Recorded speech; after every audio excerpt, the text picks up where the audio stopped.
I was once known by another name. Any sorcerer will have more than one name, of course, but my original name, my boyhood name if you like, was Adric. That sounds like a Saxon name. Doesn't it just? Do we really need to get carried away with the details, Hairball? As I was saying, even I was young once. I was in the south, a mere teenager at the height of the Norman invasion. The Battle of Hastings had ended in disaster, and my home village was one of those that lay in the path of the Duke of Normandy's army. Unsurprisingly, they made short work of us.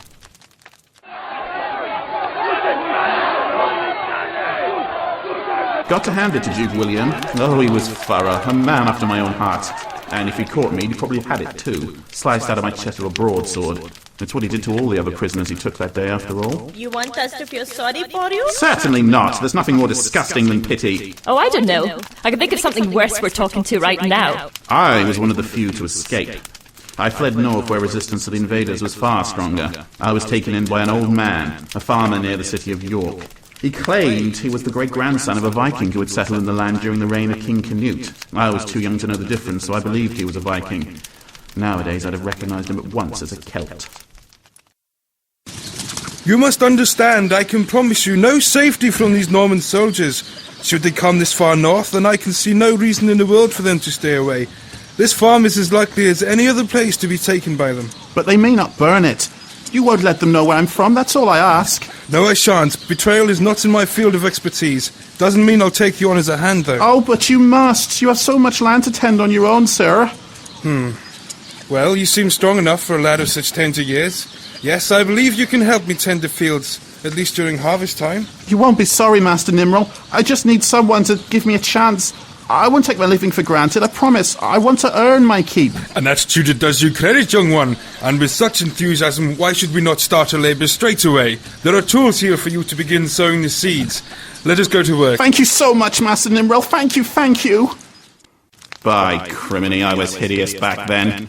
So full of sincerity, so enthusiastic, so naive. Can you believe I even had ideals and principles?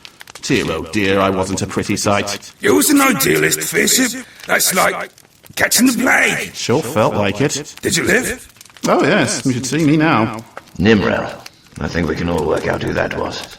While Duke William was establishing himself as the new king, Merlin and I worked together for several years, just toiling away tediously for our survival, until the Normans burned the north to put down the rebellion of York.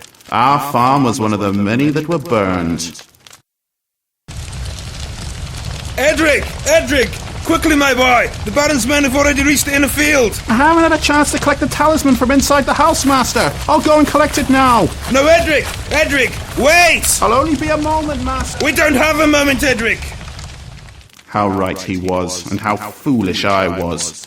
The Normans were on us before I had a chance to reach the rotting wooden shack we laughingly called a house. They pounded on the door, but I refused to come out, and when one of them tried to force his way in, I agonized him with a pitchfork. The others responded by setting the house aflame, while I was still sealed inside. No! Master, help me! Ah! I'm here, my boy. Master, how did you get... Never mind that now, young one. Take my hand. Now, spellcasting. W-A-R-P!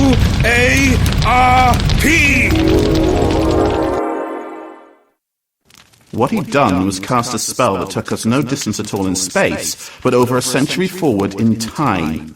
It was then that I realized what I had really become involved with. My master was not merely some doughtily old farmer stumbling through life, battling each day just to survive long enough to see another dawn. He was a sorcerer.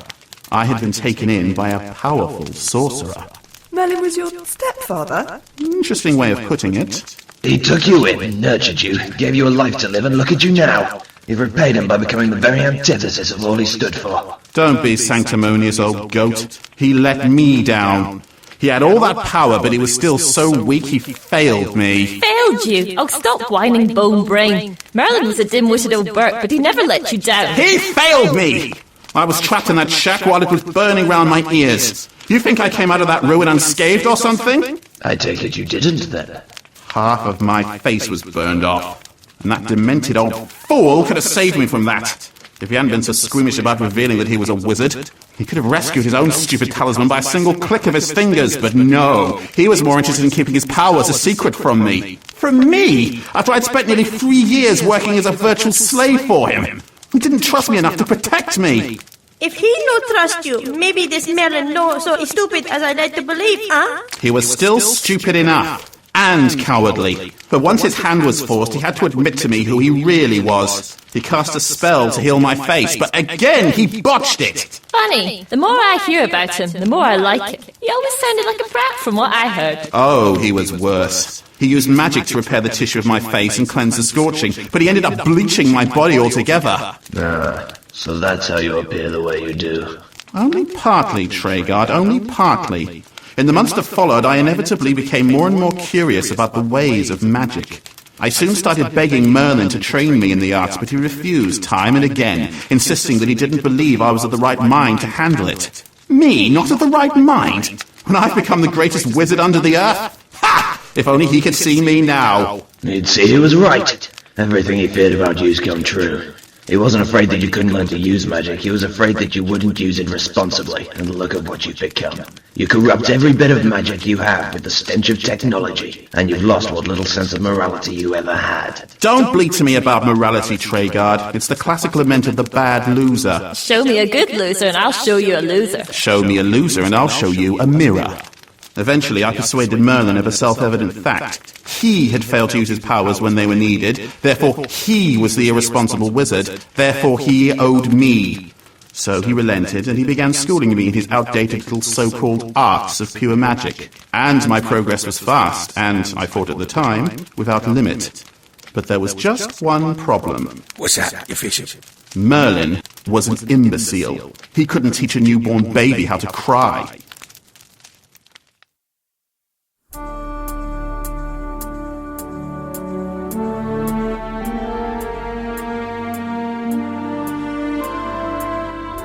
Now then, young Edric, if you'll turn to page 3163, we will look at and discuss...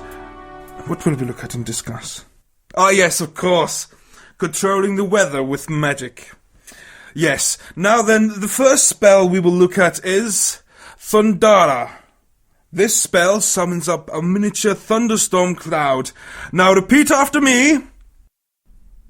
Yes, master? I've forgotten spell. Oh no, I haven't. Spellcasting! T-H-U-N-D-A-R-A!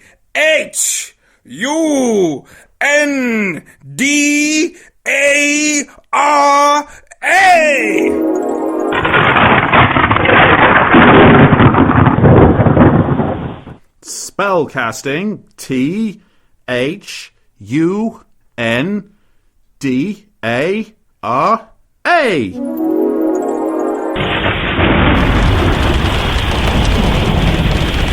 Oh, fiddlesticks, my lesson notes.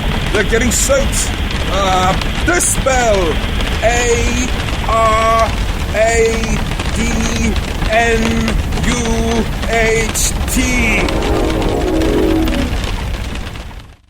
That's better.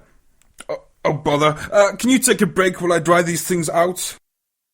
And it went on like that, day in, day out, with the old fool trying to teach me the ways of pure magic. He couldn't even see how limiting the old arts were, how unreliable the methods are without other, more visionary factors to guide and drive them. I could tell there was something missing even back then, but I still had no idea what it was. I might have still followed his instructions, of course, if only he weren't such an incompetent dodderer. After a good start, I soon found I was no longer learning anything, merely watching an old man clowning with powers he no longer had the skill to control. Even then, Merlin still had 10 times the knowledge, vision, and skill you have now, Lord Fair. You can't even see how... Oh, hush. One day, years later, he inadvertently told me everything I needed to know to break through the impasse of sorcerous knowledge I had so long wished to escape.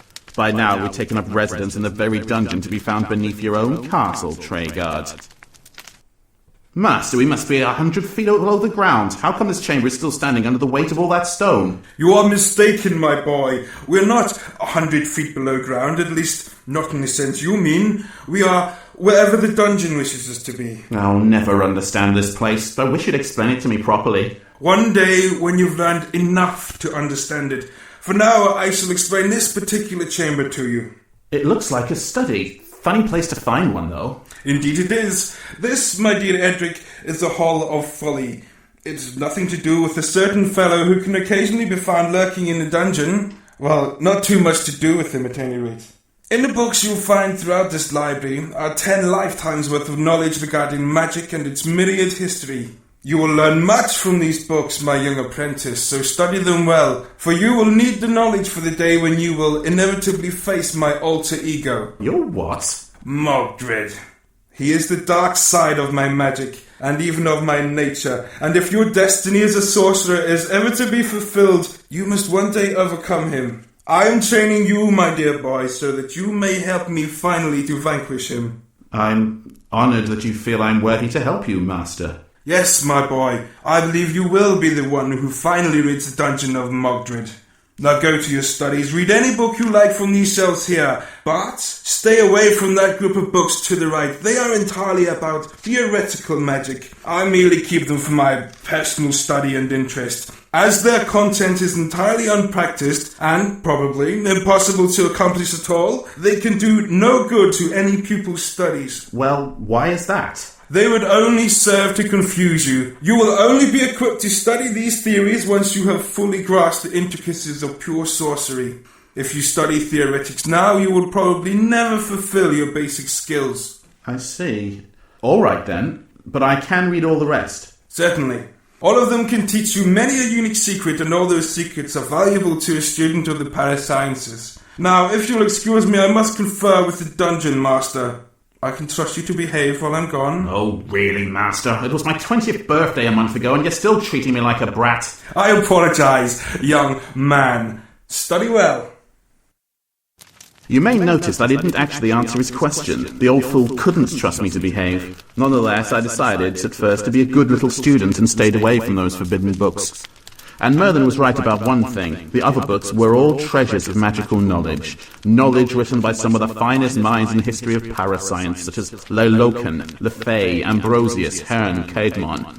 So many tomes of ancient knowledge dating back even to Roman times. Magic at its purest and most timeless. I think I learned more in a single day studying in that library than I had in the previous 3 years of listening to Merlin droning on. Hey, he didn't have to teach you anything at all. Probably explains why he didn't. In any case, after studying there for several days, I eventually stumbled across a tome of real curiosity for me. It was written by a druid calling himself Toldris the Enchanter, and it included a brief treatise on the inadequacies of pure magic, including the very limited range beyond which any wizard's power would reach an impasse.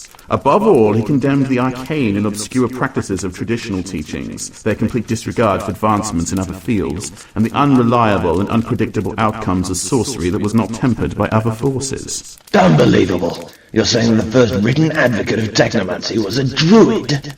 Not exactly. He was just the first sorcerer to make a public rejection of pure magic as outmoded, and to call for a reformation of practices. But a druid? There's no one more likely to be in tune with the spirits of land and water. Which is why he was in an ideal position to know what I had grown to suspect for myself. For those spirits and elements are unreliable. We need them to provide the power for sure, but we need something more earthly, more of our own creation and understanding to guide that power and to drive it. It's the only way we can be sure that our magic is going to work. Why you never see it wrong? Magic is magic for a reason. It meant to be above man, not changed by man. It meant to be touched by man. It's not meant to be part of man's creation. And who wrote those rules, Majida? Why, the top sorcerers, of course, the big guns of their own time. Well, this is my time, and now I'm the big gun. That means I decide what the rules are. Anyway, I'm glad you find the concept so far to be disturbing. Means I'm winning. But my story is not yet done. For what I had found was merely some archaic Latin thesis discrediting pure magic. Very interesting stuff, of course, but crucially, it didn't suggest any practical alternatives. But it did offer one other thing. A reference that Toldris wrote on the very final page of his thesis. Computato ergo sum. I compute, therefore I am. And the significance of that is? I recognized the term from somewhere and looked around the rest of the library. Then I saw it. It was the title of another book. There! Wait, damn, it's one of the books Merlin told me not to read. Decisions, eh? Obey my dear master's instructions, or learn the knowledge I so desperately needed to finally make my education worth something. Oh, it took a second thought, I bet, Fairship. Not even a first forward, old donkey. I took the book off the shelf and started flipping through it at once. What a surprise I had when I discovered that it was written by Mogdred himself. Mogdred? Enthralling stuff. Believe it or not, he was the one who invented the philosophy of technomancy. I don't believe you. He might have practiced dark magic, but he was still a purist. It doesn't matter what you believe, old thing. Amazing though it is, seeing I'm the one who overthrew him, Mogdred was the necromancer to whom I owe the full glory of my entire philosophy. He theorized that by using magic not merely as the fuel, but also as the vessel, mages were forever reducing the potency of their own spells. He demonstrated conclusively that using magic as its own vessel was an unnecessary drain on its resources when there were forces in the physical world more than capable of the menial side of the task. What was needed was the interaction of physical components into a single vessel, powered by the magic itself. This fusion would be infinitely more efficient, its results infinitely more calculable. He even created an early prototype machine, albeit not a very impressive one, which he ended up deploying as a patrolman at the upper levels. You mean the automaton? You're convinced of techno-sorcery's power by a slow, lumbering man of tin like that? It was only an early model, Treguard, an experiment simply to assess whether his theory is workable in practice. All the shortcomings and weaknesses of the robot were simply to be expected with such fledgling technology. But the experiment was still an unqualified success because it proved conclusively that the theories were sound. The automaton required the barest expenditure of magic in order to function, and the machinery did the rest. For the first time it was there for all to see. Technology and sorcery could be fused into an efficient, workable whole. Let's assume for a moment that we believe a word of this face-ache. What happened then? I stole the tome and hid it in my quarters. Every moment of spare time during the next few months I devoted to study of the forbidden art, as I read the book many times over, trying to memorize every last detail. Once I'd found the nerve to do so, I finally started experimenting secretly with some of the design ideas suggested in it. But then, one day, inevitably, I was caught red-handed. I knew it! I knew you'd do something like this! This was why I never wanted to tutor you magic in the first place. I knew you were too impetuous, too arrogant. Arrogant? Me? You've got a memory that makes your average pet goldfish look like an oracle, and you still claim to be the greatest sorcerer who ever lived. Now you're calling me arrogant. Don't be impertinent! Look what you've done with those metallic components. It's disgusting. What the devil are you trying to build? Oh, feast your eyes, master. It'll take me years still, but when it's done, it'll be the world's first properly functional robot. I plan to call it Dreadnought. By all the gods of all the rivers and all the lands of all the world. All right, you can stop gasping in apoplexy now, Greyface. Prolonged expressions of horror can really start to grate by the time you hit the fourth subclause. Cool, though, isn't it? The Dreadnought, I mean. It's hideous! It's an obscene corruption of everything I spent years trying to teach you. Teach me? You haven't taught me one thing in the last 2 years that I didn't find out in my first week. Every time I complain, you just sniff at me to be patient or give me a practical demonstration that goes wrong. You don't know anything, Merlin. Your memory's shot to hell. I can probably remember more magic than you, and this is why. So that's how you've done this. You stole Mogdred's thesis from me. Seems fair, seeing you obviously stole it from him. Give it back, boy. You don't understand the consequences of what you're dealing with. This knowledge is dangerous. I promise I'm not angry. Just give it back and we'll say no more. Not angry? Why would I be afraid anyway? What can you possibly do to harm me? I told you to give it back. Thanks for reminding me, but if I read things right, you're the one with the memory problems. This is your last warning. Don't force me to... To what? Attack me? Or am I supposed to laugh myself to death? I can do you much harm, Edric. Really? Well, seeing you think I'm the one with amnesia, old bean, you'd better remind me to tremble with terror. You leave me no alternative. Spellcasting! The poor old fool didn't even realise that the Dreadnought wasn't my only techno-sorcery project. Knowing as I had at the outset that I could be discovered at any time, I chose to start off with a self-defense arrangement. No! What's that I see in your eyes, old thing? Fear? What a shame. I always planned to take my High Sorcerer name in tribute to my first ever kill in the role. So I was hoping to see admiration in your eyes when I showed off my new fireball launchers. I was hoping you'd be impressed, or proud, to see the skills of your apprentice as he puts them to use. Lord Impressor or Lord Pride, I liked those names. But hey, I'm not complaining. I reckon Lord Fear has a ring to it all its own.